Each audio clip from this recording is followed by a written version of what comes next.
You're listening to Dodge Movie Podcast. Your hosts are Christy and Mike Dodge, the founders of Dodge Media Productions. We produce films and podcasts, so this is a podcast about films. Join them as they share their passion for filmmaking. Hey everybody, welcome back to Dodge Movie Podcast. We're so excited you're here with us to episode 20, where we are covering Wedding Crashers, finishing out our month-long chat about all things love and weddings. Marriage. This 2005 movie was directed by David Dobkin and written by Stephen Gaber and Bob Fisher. It stars Vince Vaughn, Owen Wilson, Rachel McAdams, Bradley Cooper, Isla Fisher, Christopher Walken, and Jane Seymour. It's a New Line Cinema movie, and the synopsis is John Beckwith and Jeremy Grey, a pair of committed womanizers who sneak into weddings to take advantage of the romantic tinge in the air, find themselves at odds with one another when John meets and falls for Claire Cleary. The tagline for this film is, on July 15th, when the film came out, they're coming to your wedding with or without invitations. Oh, Mike, we coming. Yeah. Mike, what's our pickup line? The first line is, I don't get custody of the kids. It's not really on brand for the film per se. It's a bit of a stretch. But the two characters, they are negotiators of some sort, like divorce attorneys, but not. They're negotiating a divorce, a settlement. And it's actually a great scene because it drops us into showing that they are fast-talking con artists.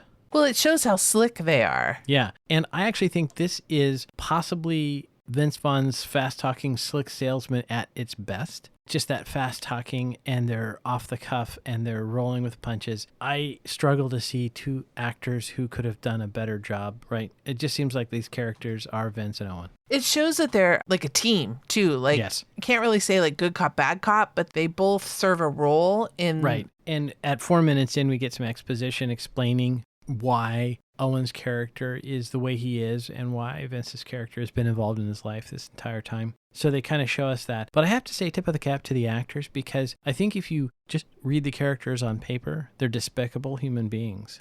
Yet we're pulling for them the whole time. Oh, the whole movie. They're like, we want to be part of their group, their club. They're, you know, with all the rules and everything. Yeah. Rule 76, play like a champion. Right. So the cinematography in this is gorgeous because they, you know, show us the iconography of the monuments in DC where these guys live. It kind of shows us their East Coast. I thought it was interesting that they're not, you know, like it's not a New York City based film. Right, it's yeah. definitely a DC, Baltimore, kind of that whole cosmos, I guess. And as a producer, when you get the script across your desk that talks a lot about sailing and shots on sailing ships, don't you just like throw it across the room? Because 2005, did we have really good drones back then? How do you shoot that? Is that helicopter shot? Yeah, chase probably. boat? Oh my gosh, that must have been so expensive to shoot that. I love that. So there's a scene early on where we see them at a wedding playing, and the soundtrack is Shout, you know, that classic kind of whenever anybody's having a good time, and shows them at all the weddings, getting in people's photos, cutting the cake. So they're not just hiding in the background. These guys are so brazen that they're getting in those special moments, and they will be seen, and people will be questioning later, like, did you invite that person? Do you know that guy? Right. I thought it was great, that montage of the shout sequence, because it showed several things to the viewer. One is, like you said, that they are kind of the life of the party. They're in the center of the storm. But it also showed kind of the trope that every wedding thinks they're being fun and playful, but they all pick the same song. So these guys have gotten the DNA of weddings. Right. Yes. They've cracked the code, and that's how they're able to seamlessly insert themselves into all of these locations, like you said, including cutting the cake. And nobody seems to question why these people are there. Right. Right. So speaking of cinematography, there's a scene when they're outside one of the wedding. It's where there's a cameo from Carville early in the film. And they just shot Owen Wilson so gorgeously I mean, he's a handsome fellow. He's very charismatic. But watching that, there's a ton of creamy bokeh in this film. So the cinematographer went really wide aperture. I love that. It was gorgeously shot. Of course, Rachel McAdams is easy to make look beautiful on screen. She's very photogenic, and they really went to town on that as not quite the Virgin Connie Swale, but definitely that wholesome, really appealing American girl kind of thing. And they put her in outfits, hair and makeup and wardrobe. All loved Rachel McAdams. She must be very pleasant to work with because they make her look gorgeous in this film. I mean, just absolutely gorgeous, which is hilarious when you contrast it with the tacky golf pants that Owen and Vince have to wear when they go to the football game. That was pretty funny. Yeah. So some of the writing in this, I think it would need to be tweaked a little bit if this were made even only 15, 16 years later. Mm-hmm. There's a scene where they are getting ready. They show that for a Jewish wedding, they're going to don the yarmulkes and they're kind of all of the tricks of the trade. And in one, I think some stolen valor would be looked down upon as they show that they're going to wear purple hearts to this next wedding. I believe that part of the marketing collateral was on a website. You could download that, and some of the veterans groups did protest it even at the time. Are you being serious? I think that's what I read on IMDb. Oh, wow. Yeah. I was just kind of making a joke because when I saw the purple hearts, I thought, oh no, I don't think that would fly today. That's not cool. Like I said, they're really despicable characters. Yeah. It is striking that we do enjoy them as we do in this film. Right. And this is a great comedy. I definitely think this is all-time really, really good comedy. And is the humor in part because they do these things which are so outrageous. But throughout the film, Owen starts to question. Oh, yeah, almost immediately. Yeah. He's questioning, is this who I want to be? Is this the guy? And is he doing this all for the right reasons? It used to be just for a good time, but then he meets Rachel McAdams and he wants to woo her in a different way, not just to get laid, but maybe sees her as somebody who he potentially would like to spend a lot more time with. When they first meet, it's at the wedding gift table, right? And there's this playful interaction between the two of them. And he's kind of Owen Wilson at his best, right? That charismatic, easy kind of laconic smile. And you can see that chemistry building with them. But see, he's already committed to the lie at that point. They establish the narrative tension for that character, which is, will he break out of that role that he's playing the con in order to get the girl for real? Not just one night, but forever. Yeah, and they really raise the stakes because through exposition, they tell us that Christopher Walken's character, I believe is a senator, is one of his idols. And so the stakes of going to this wedding and kind of wooing this girl are even higher because it's the daughter of, somebody who he really admires. Fun fact, I'm kind of a moron. The first ever N-1 times I saw this film, I thought that was just part of the con. It wasn't until we just watched it this time that I realized, no, the character of John really was a fan of the senator. Yeah. I just thought that was all part of it. Just happened. He'd done the research for the role kind of thing. Ah, gotcha. So one of the things that I wish I could do at times, at least, is that Vince Vaughn fast talking bit, right. Where, baby doll, and he goes through that, and I can't even imitate it now. He's so good at it. And there's one line in there that I think is absolutely hilarious, which I'm pretty sure is a Vince Vaughnism, but are they built for speed or for comfort? And so Vince has a lot of these lines in this film, which are sexist and crass and all these things. And probably the most fun of that is when he's interacting with that kid while he's doing the balloon animals at the wedding. Right. Right. It's so inappropriate, his interaction with this young boy. And there's a point there where I think, did they shoot that with the kid offset where Vince is delivering those lines? It just felt horrible. Did his mom have to pull him aside and say, look, Jimmy, Vince is going to say some things and it's not personal, right? It's just made up. But that to me, like I said, was fast. And I loved the writing, the twist where Isla Fisher's character, at first we see her as being duped by him. And then later in the film, we realize, no, she's actually playing him. And right. I loved that. I loved that twist on that character. She plays crazy really well, especially she'd do crazy eyes. And yeah, she really did that role very, very well. Very memorable. Yeah, I enjoyed Vince's acting too. He's trying to signal Owen's character and his eye has like this twitch and it was hilarious. Yeah, I like that when they're going to go, was it pheasant hunting? Yeah. Quail hunting, sorry. Yeah. And he says, let's go kill some birds. I'm psyched. So now this is where we chat about Bradley Cooper. Oh, yes. Bradley Cooper. And you were not a fan of his character, and that spilled over to how you felt about him as an actor and possibly even a person. And it wasn't until I forced you to watch A Star is Born. A Star is Born, because I said, no, it's really, really good. Trust me. And he won you back with A Star is Born. A little bit. Yeah. So Only a little bit? Well, let me kind of go through this a little bit. Okay. Walk us through it. All right. So if you're listening, Bradley, thank you. First of all, thank you for listening. And we're fine now. But this Wedding Crashers is the first film I remember him as an actor, seeing him. Do you not remember him from the Two Guys in a Pizza Place? I don't think that was Ryan Cooper. Reynolds. That was Ryan Reynolds. No. He was in Alias. Did you like him in Alias?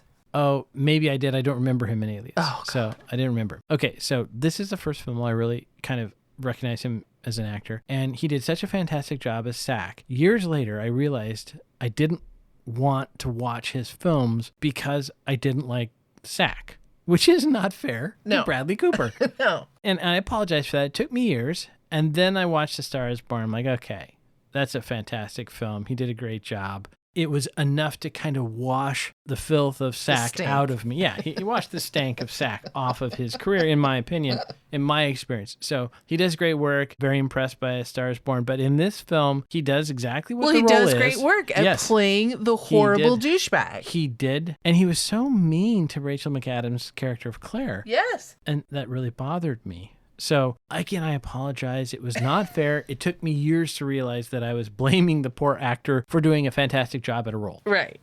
He did his job, and I was mad. Yeah. Little did you know. Little did I know. But that character of Sack, I really didn't care for, but especially because they at least established with his attire in the football game, but I think they actually mentioned in dialogue that he played rugby.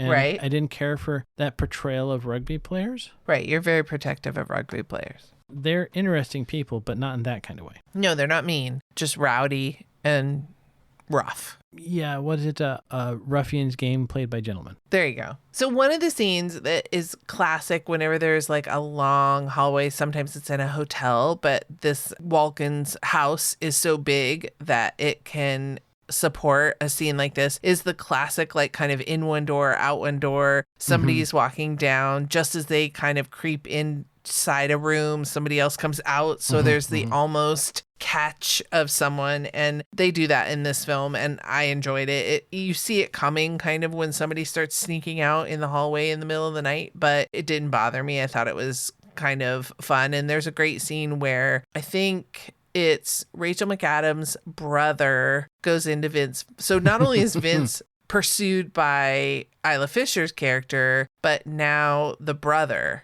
like ties him up and, you know, is lusting after him. And then is it Christopher Walken comes in and I think is sitting on the bed and like doesn't even make mention that he's tied to the bed frame. Right. That is interesting. I don't think that we ever discussed that narratively in the film, why he wouldn't mention that this person is tied to the bed frame. Right. So maybe if you're a senator, that's You're doesn't just even used to move your seeing needle. that. Yeah. Oh yeah. Another guy tied to a bed frame. Sure.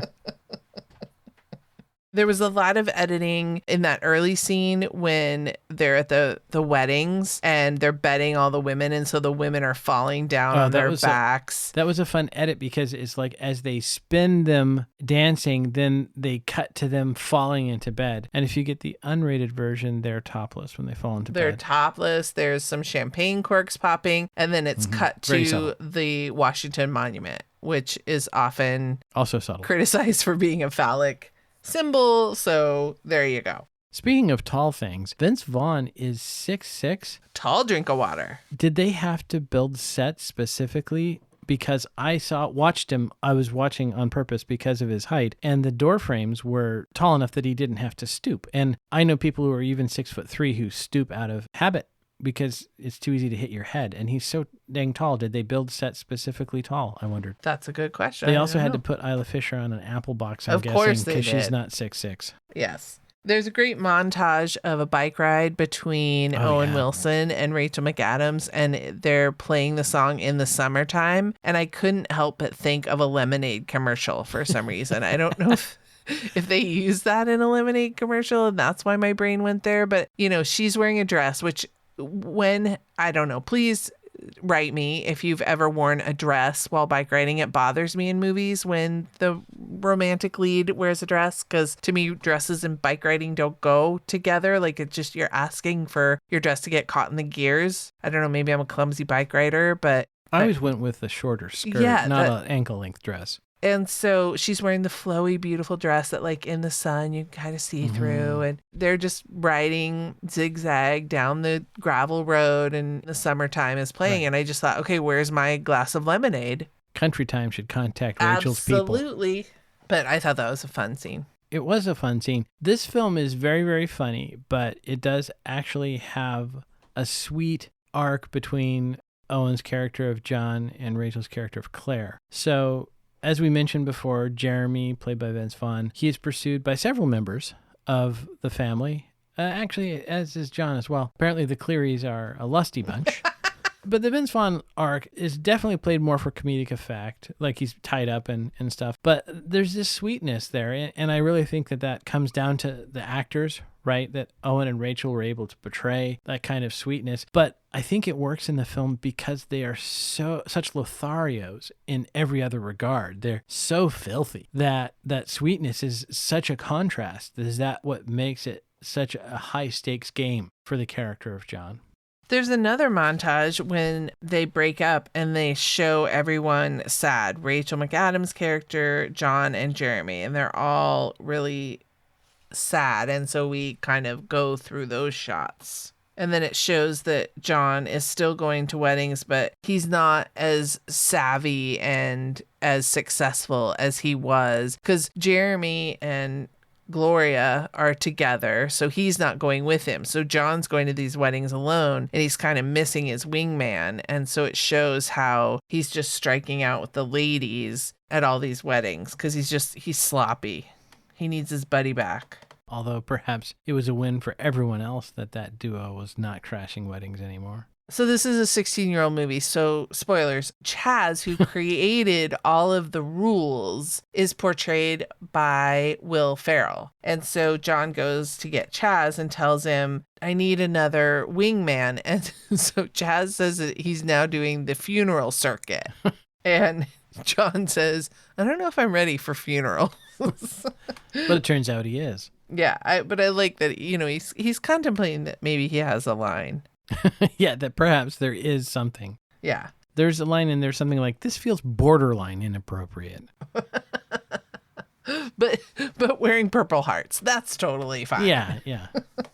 Their moral compasses aren't working very well. So you had mentioned earlier, I wrote down that in the costume department, putting a very tall Vince Vaughn in those ridiculous plaid golf pants is just like a sight gag that's worth it. Comedy gold. Yeah. And the fact that they have to borrow clothes because they go to the senator's house allows us to put both Vince and Owen in outfits that they don't fit because they don't fit in that culture. Which is interesting to me because if I had house guests over that needed clothes, they would be out of luck. I don't have a wide selection of clothing to fit different heights and builds. Right? I always wondered that in films, when they would just be like, oh, you can borrow my clothes. So sometimes I'd heard that restaurants would have like blazers in the corner for somebody who forgot a jacket or something. You could maybe then in that case see, well, they'd have, a 42 and a 44 or whatever. But yeah, maybe if you're a senator who's wealthy enough to have that house, you just have a collection of clothes. Or is it that other senators got drunk, got naked, and then went home, so they just left their clothes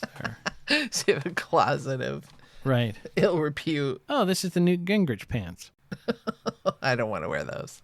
I noted that there was a lot of yellow, not only in the decor of the home, but Bradley Cooper wears it. Jane Seymour wears yellow in the end. And I want to know what happened to that painting. I want it to be hanging in Vince Vaughn's home today. I believe I read that he did take it with him at the end of filming.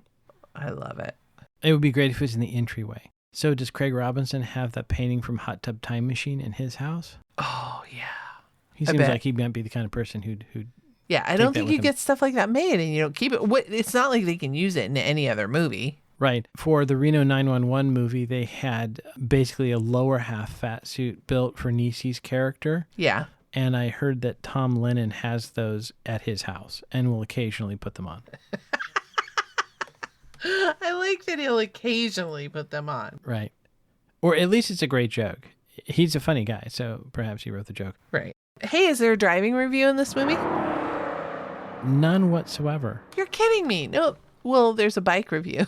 There's a bike review. They are in a convertible at the end of the film, but hardly at all. I didn't have time to make a note about it. I should have, though, because I don't believe seatbelts were being worn, and especially in the convertible, if you have a little incident, you go off the road, you could get thrown from the vehicle. How do they get to... It's a boat. They get on a boat to go There's a lot hunting? of boats. Yeah, there's a lot of boats. Yeah. Speaking of the hunting, though, I will mention quail hunting is usually with number 8 shot. And if you look at the pants of Vince Vaughn after he gets shot by Sack, who, by the way, is not practicing good gun safety, his fingers on the trigger at all times, number 8 shot is not going to make those big holes. That's buckshot. But it might actually make sense because Sack had it out for him. So maybe he switched to buckshot instead of quail shot. It could happen. All right, then. Okay, there's not explicitly head trauma, but there is a good amount of body trauma during the football scene. There's quite a bit of body trauma during the football scene. Yeah, and poor old Vince Vaughn is the recipient of, I'd say, almost all of it. Yeah. There's a scene where Sack just obliterates him, spears him. I think Bill Goldberg would be pretty proud of that spear. That was pretty vicious at that point. And the kind of funny part there is John is trying to make time with Claire, so he's ignoring his buddy just getting brutalized. Just laid out. Yeah. It's fun times. It's pretty tough. And smoochies? Smoochy, smoochy, smoochy. So I have the first smoochie between Claire and John at 1 hour, 26 minutes. It's kind of deep into the film before we see our romantic leads kiss. And I noted that there are some scenes with Jeremy and Gloria kissing earlier, but we didn't note the times. And then again at the 2 hour mark, Gloria and Jeremy kiss, followed by John and Claire. There's also some implied kissing of Gloria to other portions of Jeremy's anatomy. And there is, oddly enough, Dr. Quinn, medicine woman, gets a breast exam by John during the film. So that's a little role reversal. Kind of surprising, to be quite honest. I didn't see that coming from Jane Seymour. She's a wild woman. Are you ready for the numbers? Let's go to the numbers. Okay. So this film cost $40 million. Its opening weekend, it almost recovered that at $32.2 million, but it definitely made up for it in the weeks to follow. Domestically, it made $209 and a quarter, kind of. Internationally, it made about $80 million, so that brought it up to $288 million. So they got their money back. They did well. This was a successful film. It scored 6.9 on IMDb. It's 2 hours. It's rated R. I would consider, a romantic comedy. I would call it a romantic comedy because the Owen Wilson character of John is transformed by love. That's what makes him a better person. Aww, we love love. Mm-hmm. And we had one pause count because we were talking about, was Owen really questioning his motives as a con man, or was he just kind of, I don't know, like getting bored with the lifestyle? So that's the one pause count that I noted. I would say maybe in the first part of the film, before he meets Claire, he's just tired. It's kind of an ennui that he's getting older. He's been doing this for a while. And then when he meets Claire, then that kind of transitions into him questioning the morality of what they're doing. Yep. So that'll do it for Wedding Crashers. Please rate, review, share us, subscribe, all the great things to show us some love. Get us in the ratings. We were doing good for a little bit. We could use a little uptick, so you guys could help us out with that. Also, give us a call if you have any questions or comments, and we could play them on air. It's 971-245-4148. And you can, like I said, ask us anything. Ask us about some of the movies in the past. Ask us about how we do the podcast. Ask us about when are we going to do your favorite movie. Ask us anything. But remember, Rule number 37, Dodges never stop and neither do the movies. Thanks for listening to Dodge Movie Podcast with Christy and Mike Dodge of Dodge Media Productions. To find out more about this podcast and what we do, go to dodgemediaproductions.com. Subscribe, share, leave a comment, and tell us what we should watch next. Dodges never stop, and neither do the movies.